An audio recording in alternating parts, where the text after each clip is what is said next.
Oremos. Amado Dios Padre, que por medio de nuestro Señor Jesucristo el día de Pentecostés derramaste con infinito amor la gracia de tu Santo Espíritu, que es fuente brotante de vida eterna.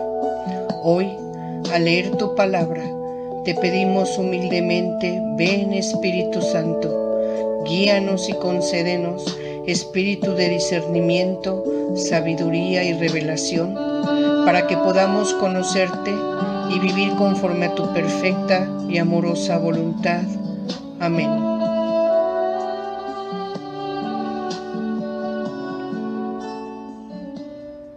¿Qué tal? Buen día.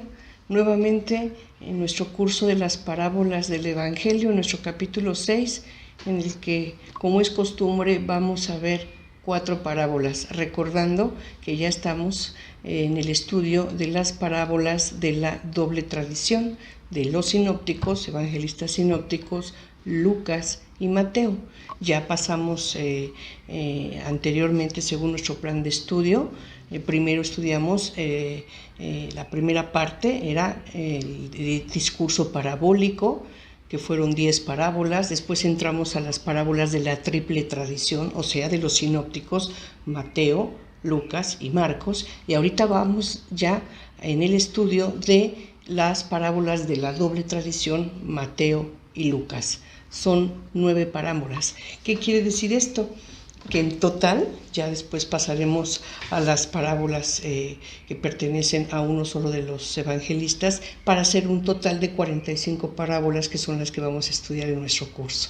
Así entonces, hoy estudiaremos las parábolas de la doble tradición, que es la parábola de los chicos en la plaza, la parábola del espíritu inmundo, la parábola de la oveja perdida y la parábola del gran banquete. Iniciando así entonces, primero con nuestra parábola de los chicos en la plaza, aquí tendríamos que tener en cuenta, tener bien presente ciertas antecedentes o circunstancias que es necesario conocer o saber para poder comprender esta parábola. Nosotros recordamos aquí que el Bautista, Juan el Bautista, pues fue aquel que considerado profeta, fue un profeta que vino a preparar el camino. ¿Quién era Juan? Bueno, Juan, de la tribu de Leví, hijo de Zacarías y de Isabel, pariente de Jesús, ¿verdad? Él inicia también su predicación y practica o recomienda, invita, llama al bautizo para el perdón de los pecados. Él bautizaba, como nosotros sabemos, en el río Jordán. ¿Quién era Juan? Bueno, repetimos, de la tribu de Leví. Obviamente tenía Espíritu Santo, llevaba la palabra de Dios, llamaba al arrepentimiento, a vivir en una vida de conversión sin pecado, y bautizaba. ¿Cuál era su forma de vivir? Bueno, su alimentación era de miel, de frutos silvestres, ¿verdad? Era su alimentación muy cuidada, muy restringida, vamos a llamarle prácticamente no comía carne, no bebía, no tomaba vino, y ¿cómo le llamaban, verdad? Que estaba loco, ¿no? Que no era un hombre de Dios, no era aceptado, pero no totalmente rechazado tampoco. Recordemos que el pueblo de Dios, ¿sí? Primero los hebreos, después fueron llamados israelitas, finalmente judíos, el pueblo de Dios, aún siendo pueblo de Dios, dentro de él había muchas divisiones, ¿sí? Había discriminación, había separación. Esto obviamente debilitaba al pueblo de Dios. Entonces, así teníamos que había grupos, ¿sí? Los pobres y los humildes, los discriminados, por ejemplo, los publicanos, que eran recaudadores o cobradores de impuestos que servían al Imperio Romano, eran discriminados, no se les quería, siendo judíos, ¿verdad? No se les aceptaba. Los pecadores, otro grupo. Y un grupo más, escribas y fariseos. Y también los saduceos, ¿no? Pero eran grupos que marcaban mucho la división y no se aceptaban, por ejemplo, el grupo fariseos y escribas, que son aquellos que sabían leer y escribir y que por lo mismo pues conocían y tenían acceso al estudio y lectura del Tanakh, la Biblia hebrea. Entonces, estos grupos, vamos a llamarle distinguidos, cultos, preferidos, reconocidos, pues tenían gran repudio hacia los pecadores, hacia los humildes y pobres y hacia los publicanos. Entonces, esto es necesario que entendamos, que sepamos para poder hacer el análisis y el estudio más adecuado de esta parábola de los chicos sentados en la plaza. Y vamos a ver cómo en esta parábola Jesús está haciendo una severa llamada de atención y está juzgando a su generación, ¿sí? A su tiempo, a las personas que viven en ese tiempo y que Jesús percibe esta división y que en especial a los fariseos, a los escribas, no se les daba gusto con nada, todo les parecía mal. Ellos se sentían vivir en lo correcto, ellos sentían vivir en integridad ante Dios, que no necesitaban cambiar nada, que todo lo sabían y que todos estaban mal menos ellos, ¿no? Entonces nada les parecía. Repudiaron y rechazaron a Juan el Bautista cuando inicia su proclamación del reino de Dios, llamando al bautismo para el perdón de los pecados. Lo repudian, no lo aceptan, lo rechazan, ¿verdad? Y lo juzgan, ¿no? Le llaman endemoniado, le llaman loco, no lo aceptan. Después llega Jesús, ¿verdad? ¿Y quiénes lo escuchan? ¿Quiénes entienden, aceptan, reciben y hacen el cambio de conversión? Curiosamente, los humildes, los pobres, los pecadores, los discriminados. Pero los fariseos y los escribas no. Los fariseos y los escribas siguen rechazando a Jesús. Ellos sienten que están en lo correcto y juzgan a Jesús, que tiene totalmente una forma nueva, diferente, inesperada, inacostumbrada para esa época, la forma en la que Jesús llevaba su enseñanza, la proclamación del reino de Dios, siempre basada en el amor, en el perdón, en la humildad, en la unión, ¿sí? Y él sin discriminar, sin separar, sin distinguir a nadie, a todos recibe, con todos habla, con todos convive, ¿sí? Sean pecadores, humildes, pobres, discriminados, sean fariseos, sean escribas, Él está abierto a cualquier persona que se quiera acercar a Él, y Él invita a todo tipo de personas a que lo escuchen, a que se conviertan, a que conozcan al Padre de quienes Él está comunicando su voluntad. Entonces, aquí los fariseos también lo rechazan y cómo lo señalan. Juan el Bautista no bebía vino, Jesús sí, entonces lo llaman borracho. Juan el Bautista, su alimentación era limitada, tomaba o comía miel, frutos silvestres, en fin. Jesús cenaba, comía, desayunaba y le llamaban comilón, ¿no? Entonces, de una forma o de otra, los fariseos todo les parecía mal. Entonces, Jesús hace una comparación, ¿verdad?, para referirse precisamente a ellos. ¿Y qué les dice? Pues que parecen como los chicos sentados en una plaza, que les tocan música alegre y no les gusta, no les parece. Les ponen música triste de funeral, no les parece. Todo lo rechazan. Nada aceptan, nada les da gusto. ¿Qué quieren? Nada les complace. Lo único que ellos piensan es que ellos están bien, ellos están en lo correcto y que no necesitan cambiar nada. Así entonces vamos a ver pantalla para que iniciemos la lectura del material que tengo aquí preparado. Y dice lo siguiente: parábola de los chicos sentados en la plaza.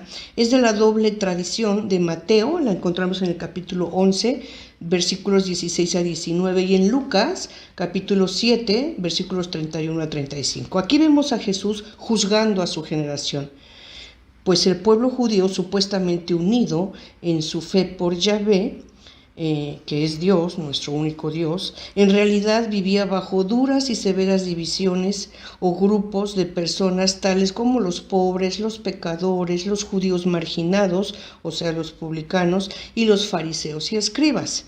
Todos ellos escuchaban a Jesús, pero no todos tenían apertura y aceptación a sus enseñanzas. Y así Jesús refiere a unos jóvenes apáticos e indolentes que ni los cantos de júbilo ni los cantos de llanto les complacía. Con esto, Jesús hace alusión a los escribas y fariseos apáticos que no aceptaron al Bautista y que tampoco aceptan a Jesús, pues lo rechazan con críticas mordaces, convencidos de que ellos no necesitan una conversión. Y aquí viene, para cerrar esta parábola, Jesús dice algo bien importante, valioso, que es el sentido profundo que hay que comprender. Esta parábola Jesús la cierra diciendo lo siguiente, veamos pantalla. Nuevamente la misma lámina y dice, pero los hijos de la sabiduría, ¿qué quiere decir esto? Los hijos de Dios. Los hijos de Dios, los hijos de la sabiduría, son los que le reconocen por sus obras y le aceptan, le reciben y se convierten. Claro, los pobres y los humildes, los pecadores, los marginados, ¿verdad? Los publicanos, recaudadores de impuestos, son los que estaban cerca de él, veían sus obras. ¿Cuáles? Actos de poder llamados milagros. Sus proclamaciones y enseñanzas, ¿cuáles? Estas, como las parábolas.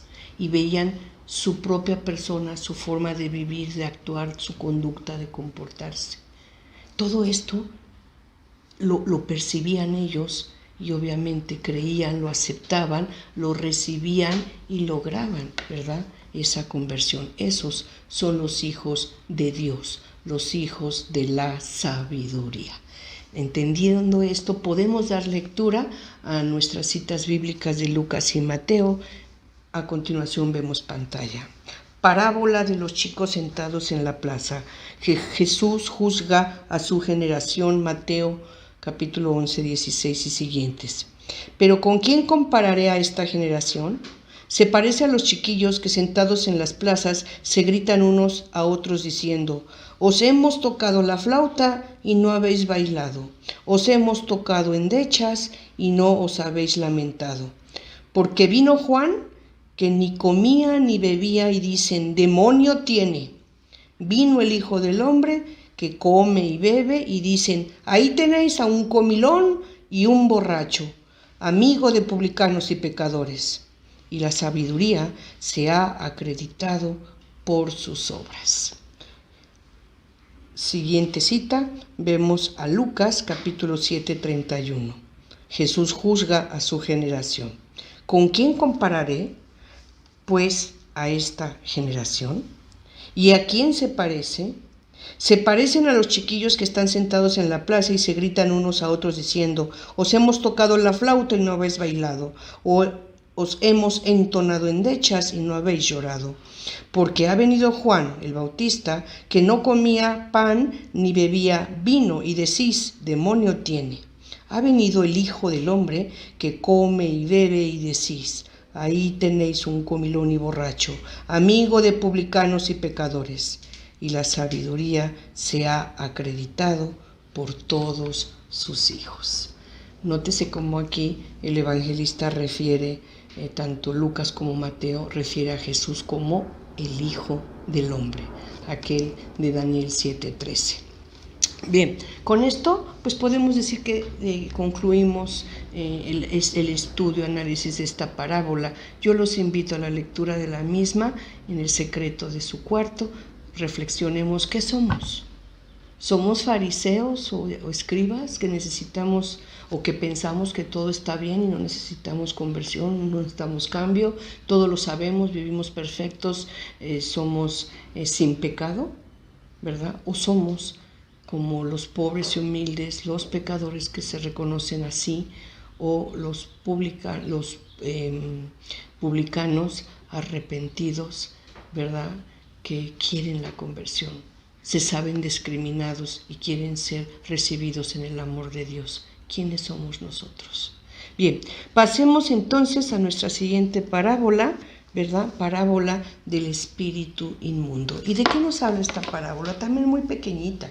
Ustedes ya van a ver cómo vamos a ir avanzando muy rápidamente, ya teniendo el estudio de las primeras parábolas, que son un poco más largas, requieren más estudio profundo por su contenido, y ya familiarizados con estas, pues vamos a ver que el resto de nuestras parábolas ya son pequeñas, sencillas en su comprensión por el estudio ya que hemos hecho con anterioridad. Entonces, esta parábola del espíritu inmundo, también de la doble tradición, Lucas y Mateo, es muy pequeña, muy corta, pero también tiene un valor enorme y nos invita mucho a la reflexión. ¿Por qué?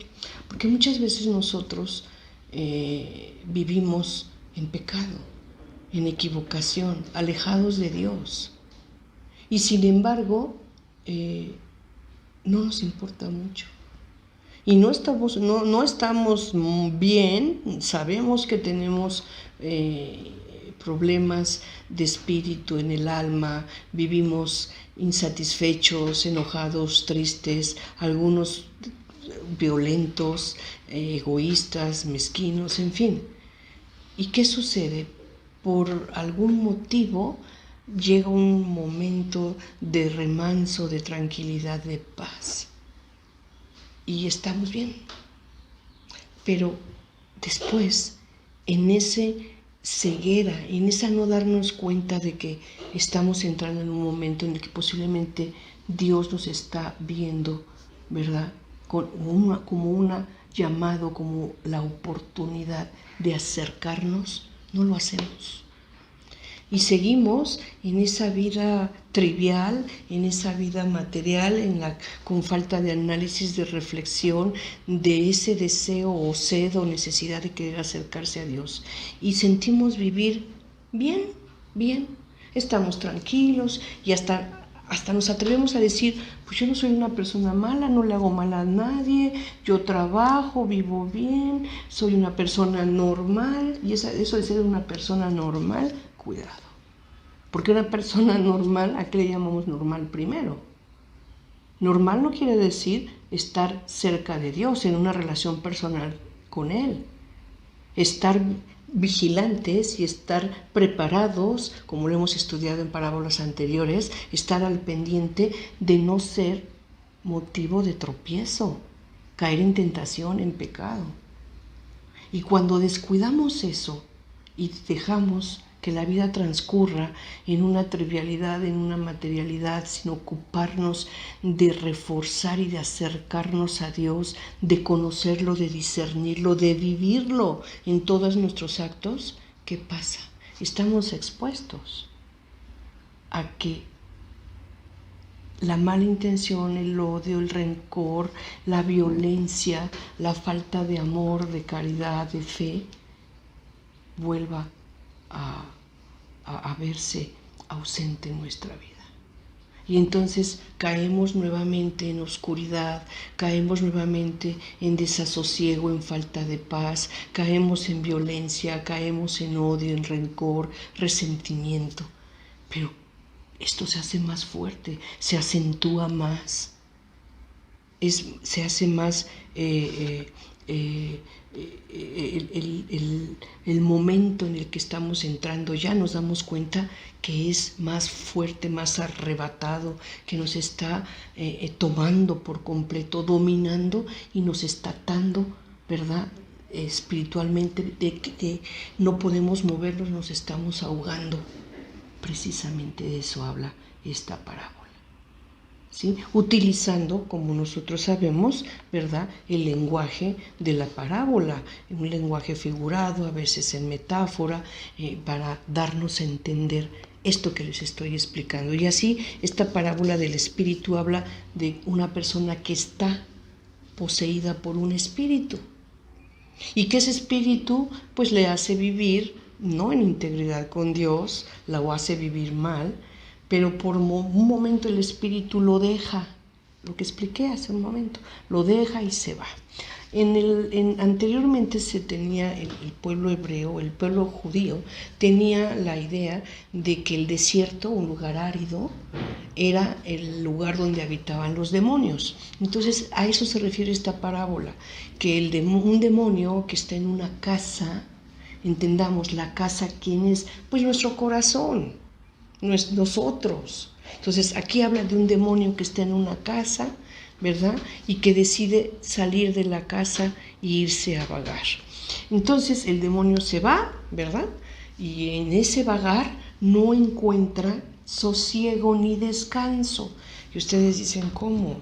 ¿Cómo es que un demonio no encuentra sosiego ni descanso? Bueno, un demonio, para estar contento, necesita destruir, hacer mal, dañar. La muerte, ¿verdad?, es el estado más ambicionado por un demonio, ¿sí? El destruir, el matar, el dañar, eso tiene contento a un demonio y entonces está sosegado. Entonces aquí habla de que ese demonio que estaba en una casa, esto es, en el corazón de una persona, sale de esa persona y se va a vagar. En ese momento es cuando la persona, les digo, entra en calma, ¿no? Sale, se va a vagar y cuando no encuentra sosiego dice, no, yo voy a regresar. ¿A dónde? A la casa, o sea, a la persona, al corazón de la persona. Voy a regresar. Y regresa, después de un tiempo.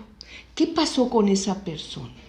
Ese tiempo en el que el demonio la dejó, pudo entrar en orden, pudo organizar un poco mejor su vida, tal vez su corazón entrar en calma, entrar en sosiego. Pero eso no quiere decir que en ese tiempo también haya aprovechado y haya buscado y haya permitido y haya aceptado recibir a Dios en su corazón. Y entonces es una persona que vive bien, dicen, soy buena, no le hago mal a nadie, sí, pero ¿tienes relación con Dios? ¿Cómo vives ante Él? ¿Cómo estás con Él? Entonces, aquí refiere que esa casa, o sea, el corazón de esa persona, está limpia, barrida, aseada, todo muy ordenado, pero vacía. Una casa vacía, significando con esto que es una casa que no tiene la presencia de Dios. Entonces, cuando el demonio regresa a esa casa, ¿verdad?, la encuentra ordenada, limpia, barrida, pero vacía. Caray, perfecto. Entonces no llegó solo, llegó y llamó a más demonios. De eso habla esta parábola, que el de este demonio ya va a llegar con 7 demonios más, incluso peores que él. ¿Por qué? Porque encontró una casa, o sea, un corazón vacío. Perfecto para poder poseerlo, perfecto para poder instalarse en el corazón de esta persona, que el demonio siente es su casa, y llama a 7 demonios más. Ya no quiero decirles cómo va a ser, ¿verdad?, la vida de esta persona con 7 demonios peores. Vamos a ver pantalla para ver material, por favor. Y así encontramos la parábola del Espíritu Santo, la parábola del espíritu inmundo, aclaro, parábola del espíritu inmundo, de Mateo capítulo 12, 43 a 45 y Lucas capítulo 11, 24 a 26. Habla de un espíritu inmundo, o sea, es un demonio.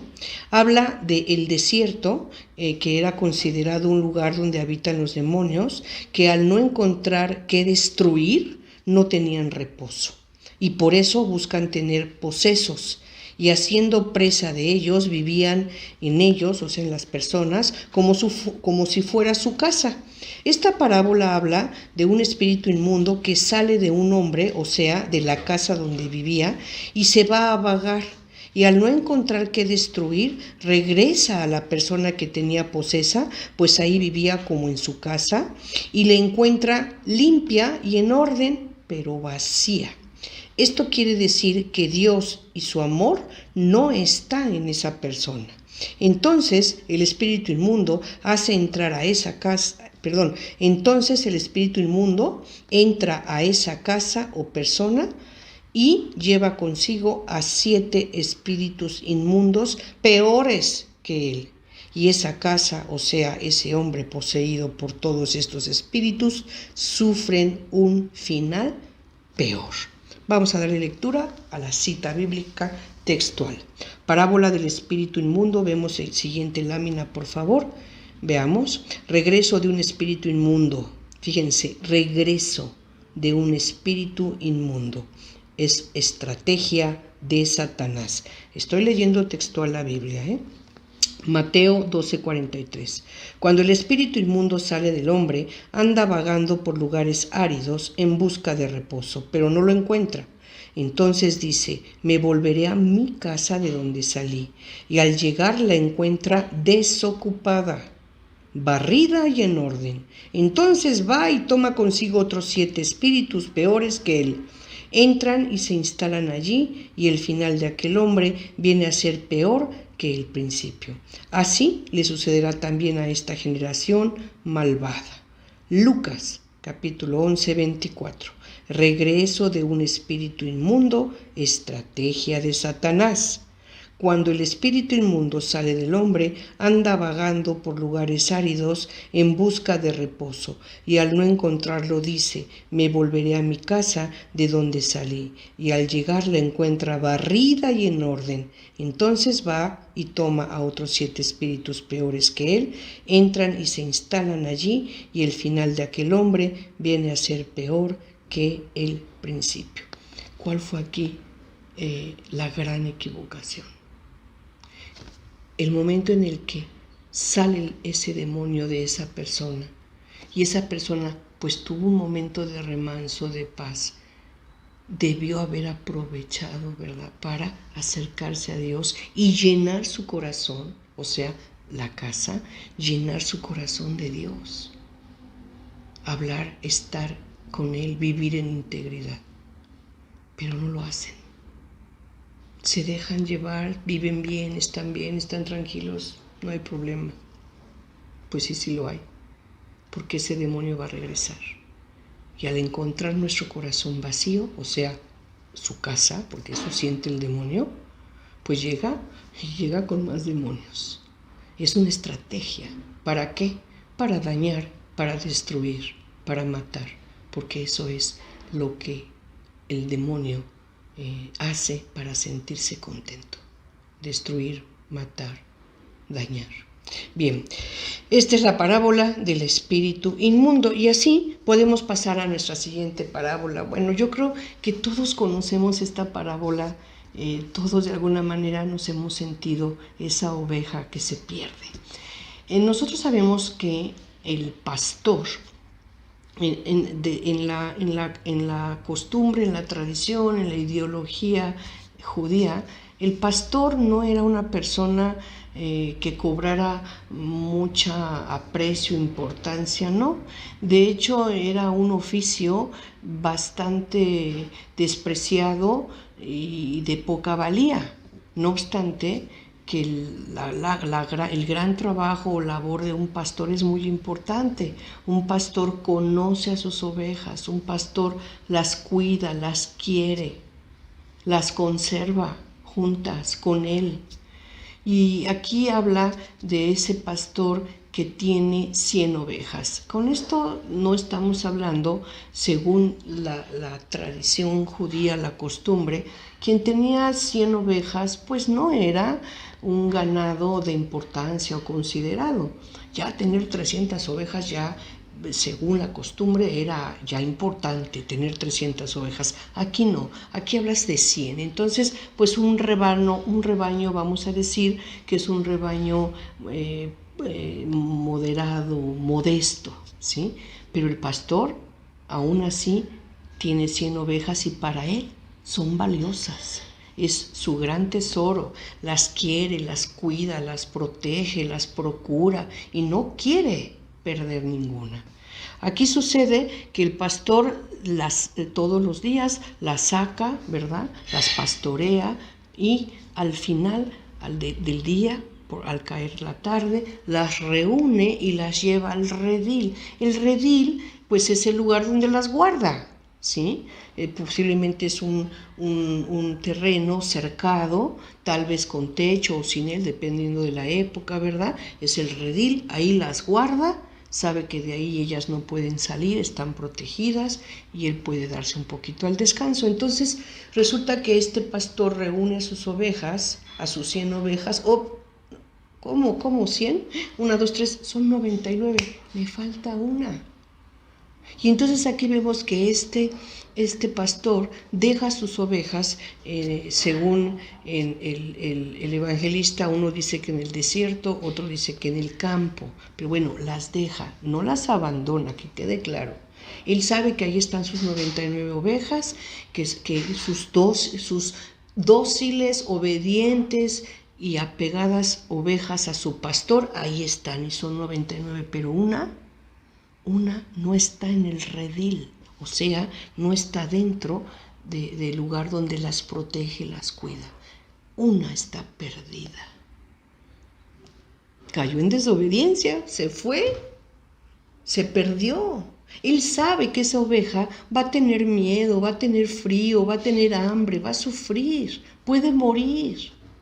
Él sabe que esa oveja no va a tener la capacidad de poder regresar sola al redil, al lugar donde él cuida y protege a sus ovejas. Él sabe que esa oveja está en grave peligro y que solamente él puede rescatarla, él puede hacerla regresar al redil. Sale a buscarla porque la ama, al igual que todas. No obstante que esa oveja fue desobediente, no fue dócil, se fue, bueno, él en el amor que tiene por esa oveja, sale a buscarla y la encuentra.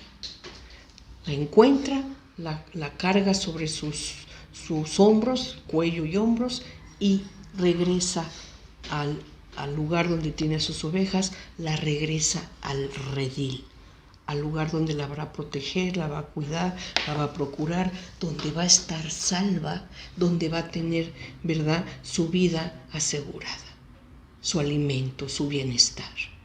La oveja que regresa al redil gracias al pastor, que no obstante que esa oveja fue desobediente, que no fue dócil, ¿verdad?, no obstante eso, va, la toma, la rescata y la regresa. Esa es la parábola de la oveja perdida. Vamos a ver pantalla para ver material. Bueno, me falta aquí decir, ¿qué pasa con ese pastor una vez que encuentra a su oveja? Bueno, está feliz, quiere hacer fiesta, celebra. ¿Por qué? Porque recuperó a su oveja, a esa oveja que tanto ama. No obstante cómo sea la oveja, ¿no?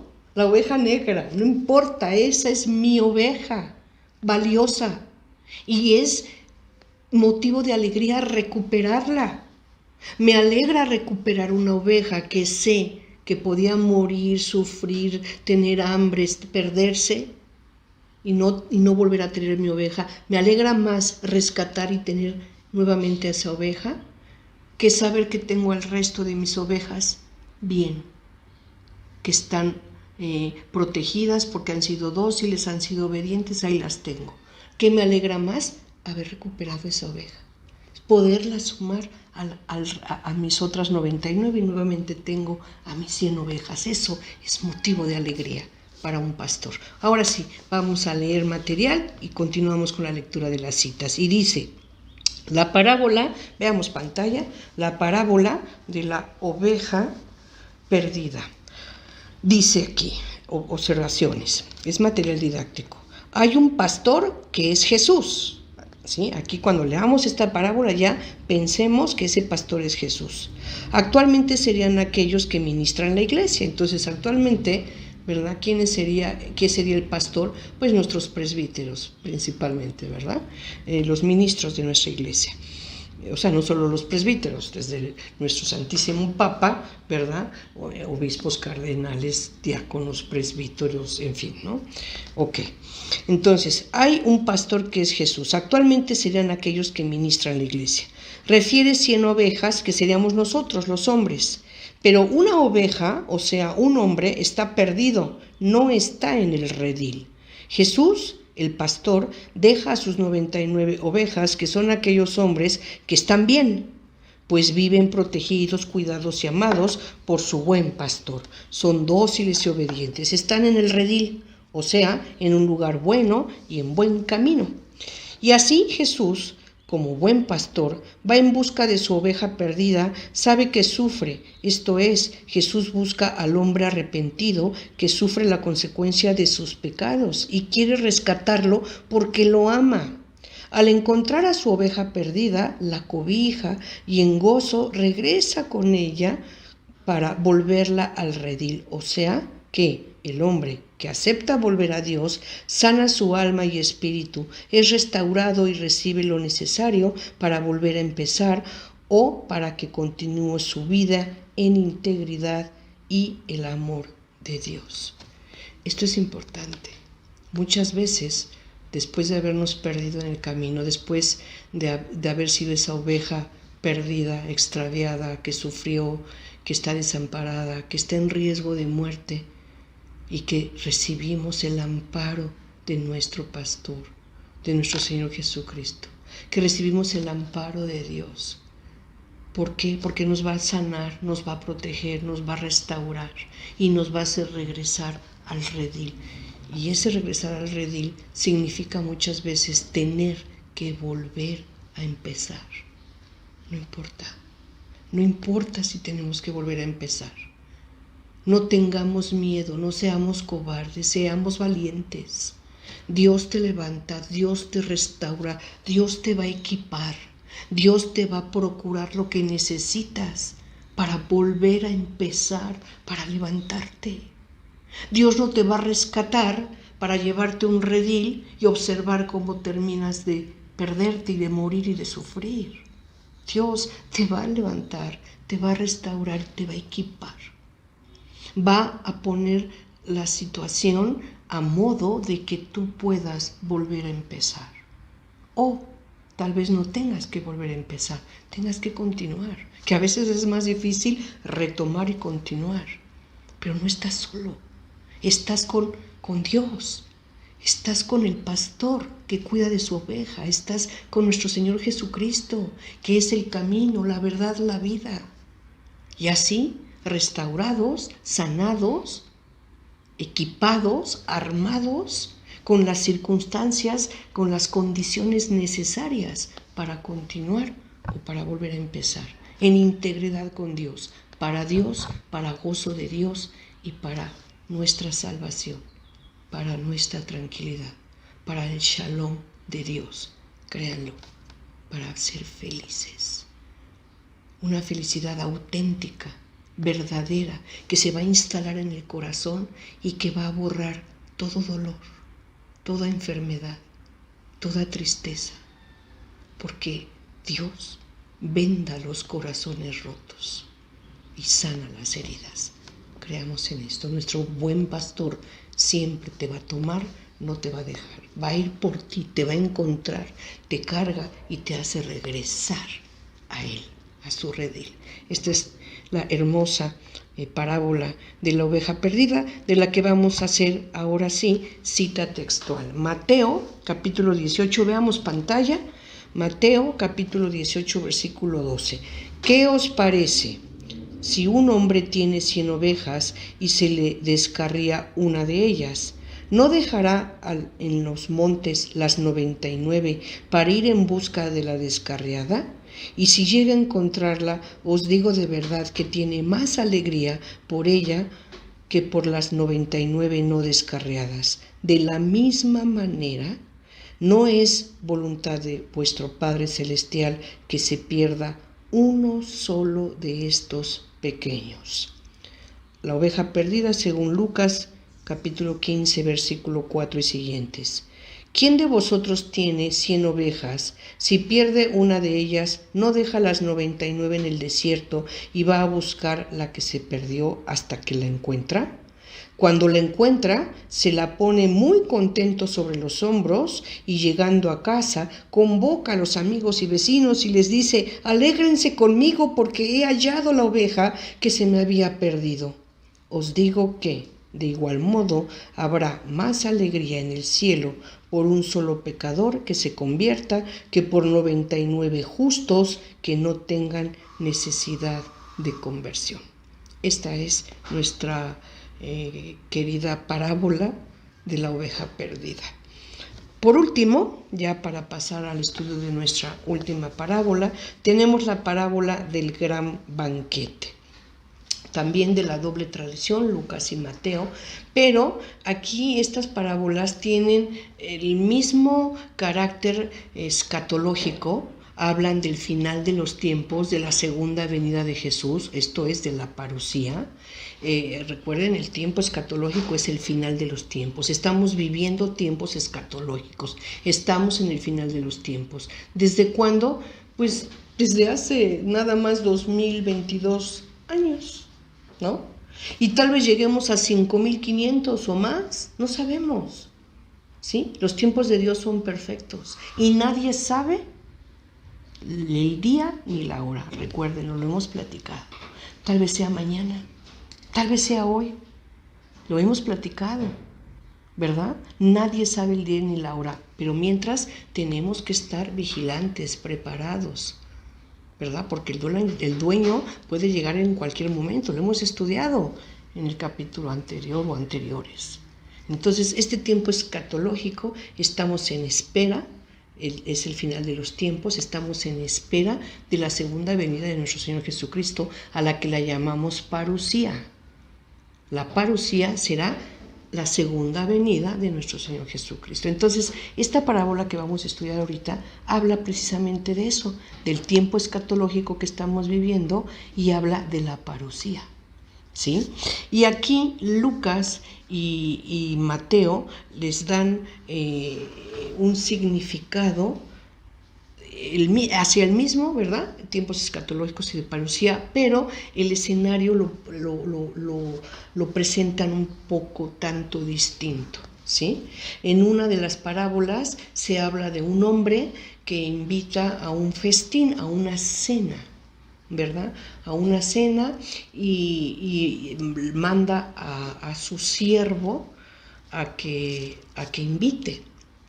Y se acostumbraba que se hacía la invitación y después, cuando llegaba la hora, nuevamente iba a llamar a sus invitados y decirles: ya está todo preparado, vengan. Y entonces, ¿qué sucede? Que aquí uno de ellos les dice: yo no puedo ir porque compré un campo y tengo que ir a verlo. Entonces, discúlpame, yo no puedo ir a tu cena, a tu festín. Otro de ellos les dice: es que compré una yunta de 5 bueyes y tengo que ir a probarla. No puedo ir a tu cena. Y el otro le dice: me acabo de casar, entonces no puedo dejar a mi esposa. ¿Qué sucede? Aquellos invitados distinguidos, importantes, que habían sido invitados a esa cena, a ese banquete, a ese festín, se negaron a ir. ¿Qué hace el dueño o el anfitrión que había invitado a ese festín? Dice: bueno, y manda a sus siervos y dice: vayan a la plaza o a las plazas. ¿De dónde? De Jerusalén, la ciudad santa. ¿Quiénes están ahí? Los judíos, el pueblo de Dios. Vayan a las plazas y traigan a todos, ricos, pobres, discriminados, traigan a todos los de las plazas. El siervo va, los llama a todos, todos acuden y le dice al anfitrión: Señor, ya hemos llamado a todos, pero todavía hay muchos lugares, hay espacio y esperábamos más invitados y ya hemos ido por todos los de las plazas. ¿Y qué les dice el anfitrión? Pues entonces vayan a los caminos, a los cruces, a los cercados, traigan a todos, ojo, a todos. Y con este todos, entonces ya se está refiriendo a aquellos que no son judíos, que no son el pueblo de Dios. Está hablando de paganos entonces, todos. Y cuando hablamos de paganos, entonces estamos hablando de que si no son judíos, no son el pueblo de Dios, y está invitando a paganos. Quiere decir entonces que la invitación es universal, sin distinguir si son o no son judíos, si son o no son el pueblo de Dios. La invitación está abierta para todos, todo el que quiera acudir al banquete está invitado. Aquí, ojo, entendiendo esto en su sentido profundo, está hablando de Dios, que invita a una cena, a un banquete, a todos, a pecadores, a pobres y humildes, a discriminados y hasta aquellos que no son judíos. Aquí estamos entonces del carácter universal o del universalismo de la salvación. La salvación Jesús la ofrece no solo para el pueblo de Dios, la ofrece para todos, aquel que quiera acudir. Esta es la forma en la que se presenta una de las parábolas de la doble tradición. La otra parábola, también que es la misma parábola del banquete, aquí cambia un poquito el personaje, cómo es que se da el desarrollo de esta narración, porque no habla de un anfitrión o dueño de la casa que invita a una cena, no. Aquí habla de un rey, ¿sí? La otra versión de esta misma parábola habla de un rey. Este evangelista habla de un rey que invita a un gran banquete para celebrar la boda de su hijo, el heredero. Entonces es un gran banquete y llama a personas, invitados, ¿verdad?, importantes, al banquete en celebración de la boda de su hijo. Y los invitados también. Simplemente no van. Ni siquiera se excusan. Está más grave aquí.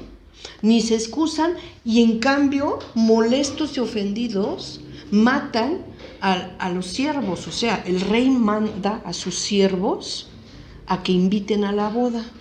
¿Y qué hacen estos invitados? La repudian, ni se excusan, pero sí dañan y matan a los siervos del rey.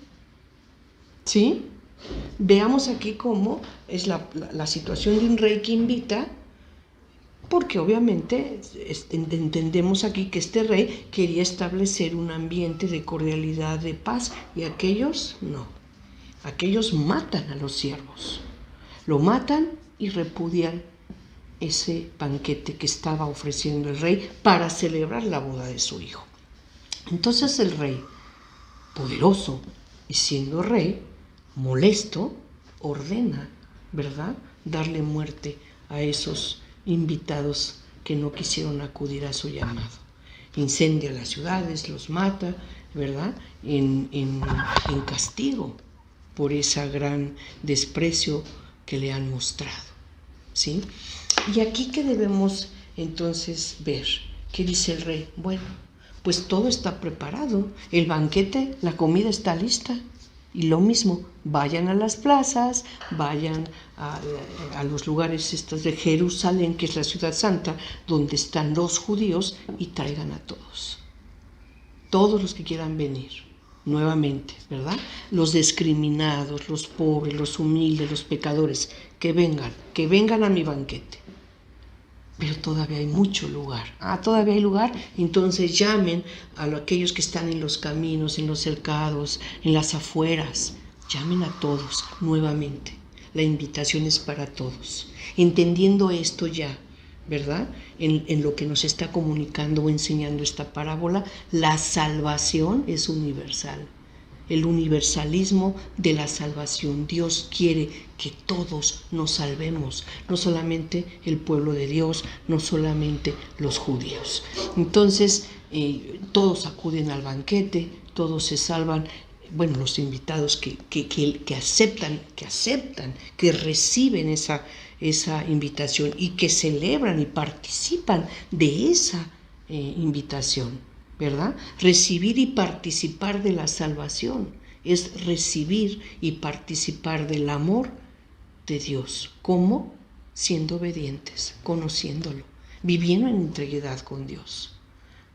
Aquí el dueño, el rey que ofrece el banquete es Dios Padre, ¿sí? Y el hijo que celebra su boda es su heredero, el unigénito, ¿verdad? Su hijo Jesús. Está celebrando su boda mesiánica, ¿sí? Entonces, por último, esta parábola cierra diciendo, y aquellos que despreciaron, ¿verdad?, no tendrán la salvación. Vamos a ver pantalla para ver el material que tengo preparado. Primero material didáctico y luego damos lectura a las citas bíblicas. Y así iniciamos con nuestro apoyo didáctico y dice, la parábola del gran banquete. La encontramos en Lucas 14, 16 a 24, bajo el título Los invitados que se excusan, ¿sí? Si ustedes buscan la parábola del gran banquete, no, la van a encontrar como el título o bajo el título Los invitados que se excusan. Y en Mateo, en el capítulo 22, versículo 1-10, la vamos a encontrar como el banquete nupcial. O sea, cambia el nombre de la parábola en Lucas y en Mateo, pero es la misma. En el Evangelio de Mateo, como en el Evangelio de Lucas, esta parábola es de carácter escatológico, aunque con significativas diferencias que a continuación veremos. Y así, en Lucas, un hombre que es anfitrión invita a una cena. En cambio, en Mateo, un rey invita al banquete de la boda de su hijo. Los invitados, siguiente lámina, los invitados son personas ricas, importantes o conocidos y hermanos. Estos representan a los fariseos y a los escribas, sacerdotes, que creen saber todo y estar en lo correcto. Todos, o sea, si nosotros sabemos a Jesús, ¿quiénes lo rechazaban? Pues precisamente ellos, los fariseos, los escribas, los sacerdotes, rechazan la invitación con diversos pretextos y no van al banquete. Dios es el Señor que invita a una cena y envía a Jesús. O sea, aquí según Lucas, el siervo, el enviado, es Jesús, su siervo, a que invite a escribas, fariseos y sacerdotes, y todos rechazan la invitación. ¿A quién está rechazando? A Jesús. Eso no importa. Jesús saldrá entonces a las plazas de Jerusalén a llamar a los pobres y sencillos de corazón, a los pecadores, publicanos, cojos, ciegos, lisiados, judíos excluidos, que nadie quiere ni acepta. ¿Sí? Esta parábola no está haciendo otra cosa más que describir en realidad cómo se estaba dando la situación en la que Jesús estaba proclamando el reino de Dios, llevando la palabra de Dios, la voluntad de Dios. ¿Cómo? Al pueblo, a los humildes, pobres, marginados, pecadores. ¿Quiénes lo rechazaban? Fariseos, escribas, sacerdotes, la autoridad religiosa, el Sanedrín. No importa, ¿sí? Jesús llevaba la proclamación del reino de Dios para todos, el que quisiera escucharla.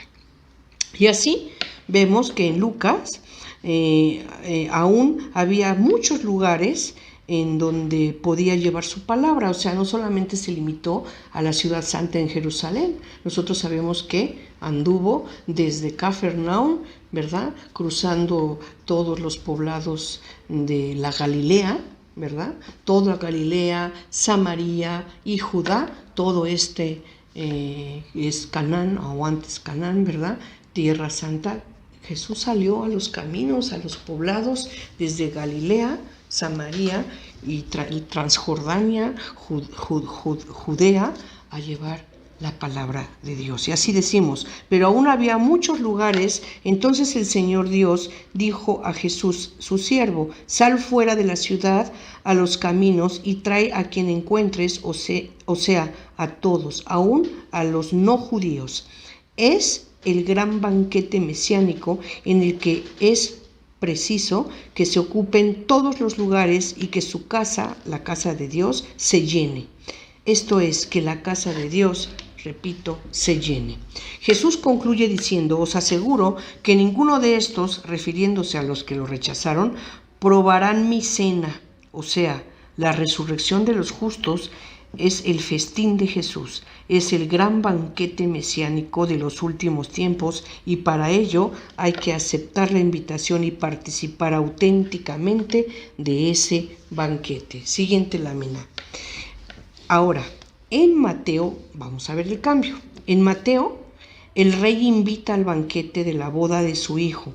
Todo está preparado. El rey envía a su siervo para que llamen a los invitados judíos, que no son dignos, y sin disculparse, fíjense, aquí ni siquiera se disculpan.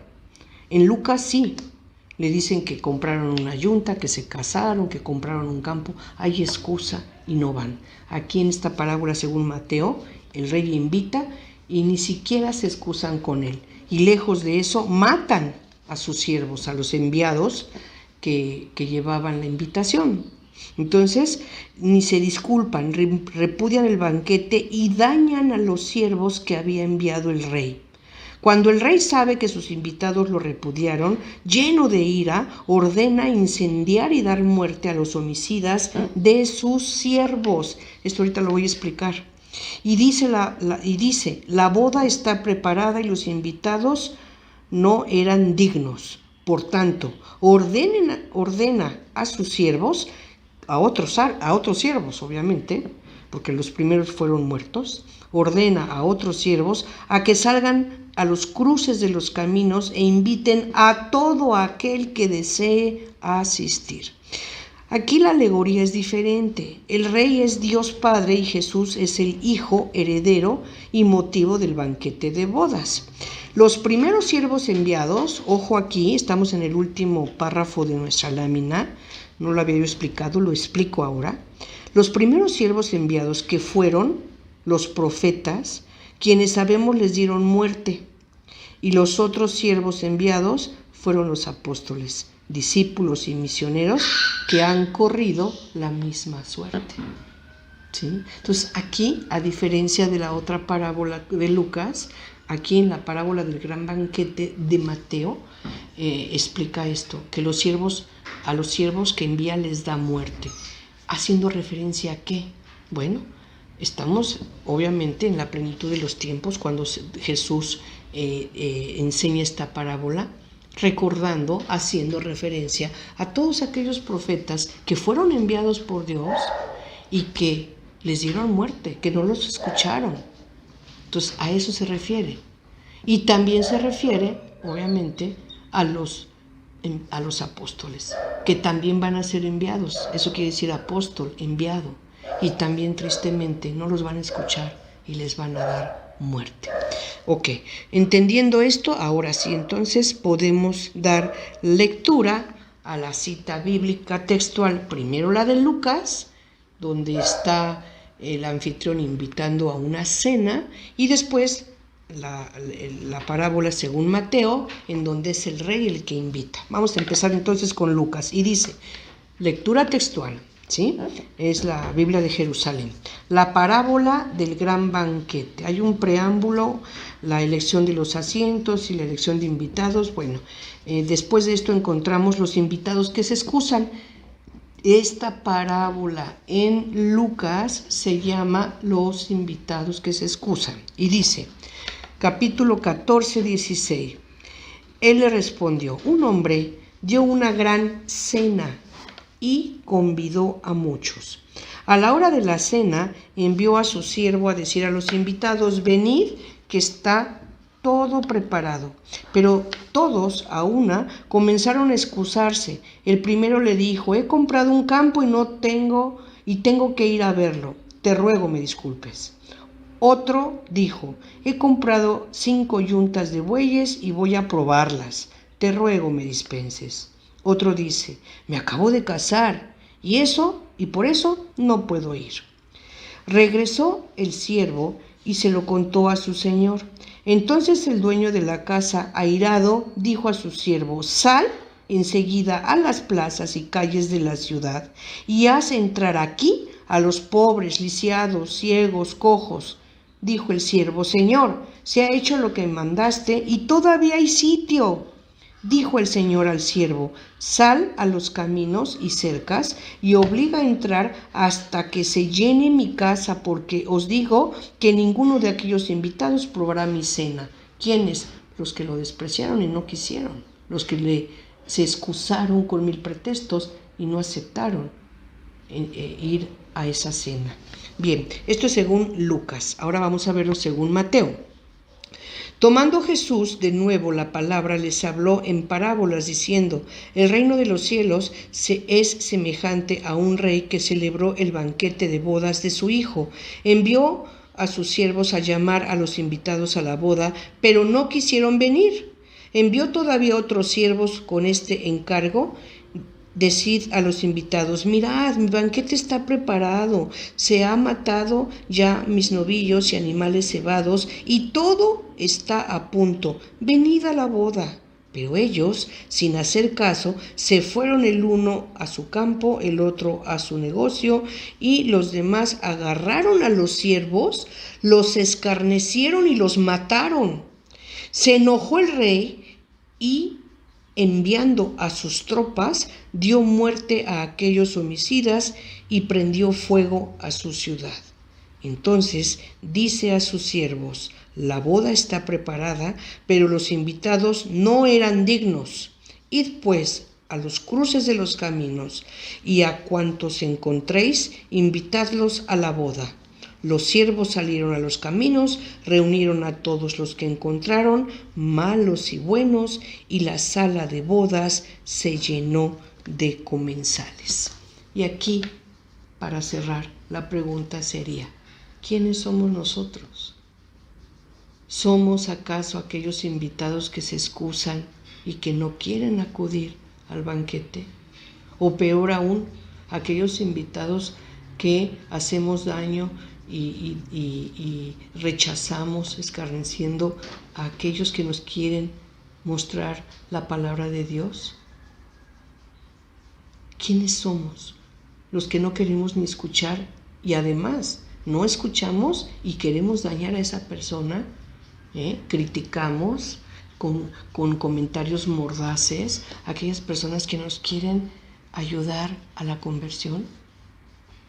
Somos aquellos que no aceptan a Dios, que no quieren acudir a Él, a su casa, a su amor, a su paz, al shalom que nos puede ofrecer.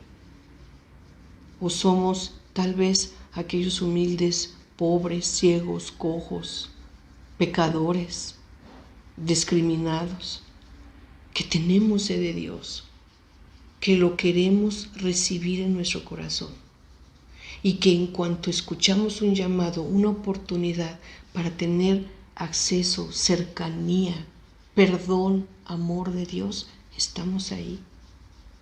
Y paciente y dócilmente aceptamos los tiempos de Dios para que ese amor de Dios, ese Espíritu Santo, se vaya instalando en nosotros hasta que en una infusión completa, plena, vivamos en gozo, vivamos en paz.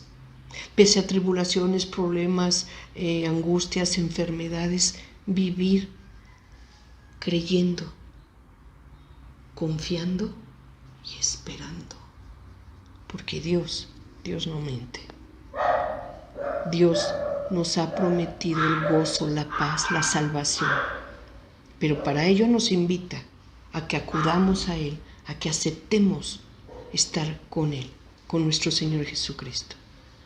¿Sí? Tanto en esta vida, ¿verdad?, como en aquel gran día en el que podamos ser nosotros partícipes de ese gran banquete y podamos ocupar un lugar en su mesa para tener el gozo de la salvación, de la vida eterna.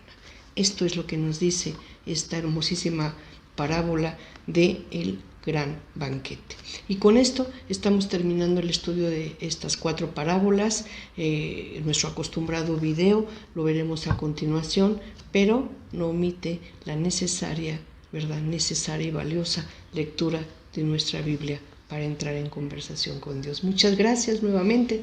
Nos vemos en nuestro siguiente capítulo 7, las parábolas del Evangelio. Dios con ustedes. Y Gracias. hasta los recaudadores de impuestos reconocieron que el camino de Dios era justo y fueron bautizados por Juan. Pero los fariseos y los expertos en la ley no se hicieron bautizar por Juan, rechazando así el propósito de Dios respecto a ellos. Entonces, ¿con qué puedo comparar a la gente de esta generación? ¿A quién se parecen ellos? Se parecen a niños, sentados en la plaza, que se gritan unos a otros: tocamos la flauta y ustedes no bailaron. Entonamos un canto fúnebre y ustedes no lloraron. Porque vino Juan el Bautista, que no comía pan ni bebía vino, y ustedes dicen: tiene un demonio. Vino el Hijo del Hombre, que come y bebe, y ustedes dicen: este es un glotón y un borracho, amigo de recaudadores de impuestos y de pecadores. Pero la sabiduría queda demostrada por los que la siguen. Cuando un espíritu maligno sale de una persona, va por lugares áridos buscando un descanso, y al no encontrarlo dice: volveré a mi casa, de donde salí. Cuando llega, la encuentra barrida y arreglada. Luego va y trae otros 7 espíritus más malvados que él, y entran a vivir allí. Así que el estado final de aquella persona resulta peor que el inicial.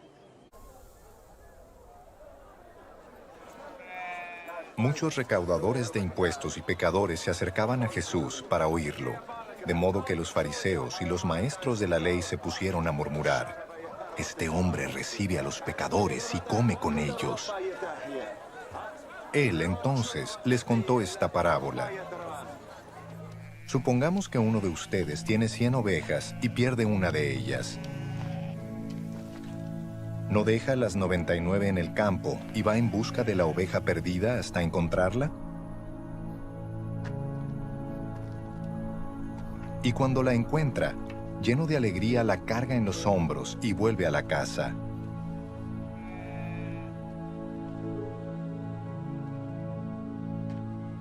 Al llegar, reúne a sus amigos y vecinos y les dice: alégrense conmigo, ya encontré la oveja que se me había perdido. Les digo que así es también en el cielo. Habrá más alegría por un solo pecador que se arrepienta que por 99 justos que no necesitan arrepentirse. Cierto hombre preparó un gran banquete e invitó a muchas personas. A la hora del banquete, mandó a su siervo a decirles a los invitados: vengan, porque ya todo está listo.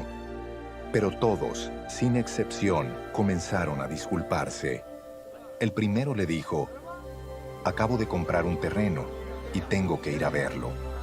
Te ruego que me disculpes. Otro adujo: acabo de comprar 5 yuntas de bueyes y voy a probarlas. Te ruego que me disculpes. Otro alegó: acabo de casarme y por eso no puedo ir. El siervo regresó y le informó de esto a su señor. Entonces el dueño de la casa se enojó y le mandó a su siervo: sal deprisa por las plazas y los callejones del pueblo y trae acá a los pobres, a los inválidos, a los cojos y a los ciegos. Señor, le dijo luego el siervo, ya hice lo que usted me mandó, pero todavía hay lugar. Entonces el Señor le respondió: ve por los caminos y las veredas y oblígalos a entrar para que se llene mi casa. Les digo que ninguno de aquellos invitados disfrutará de mi banquete.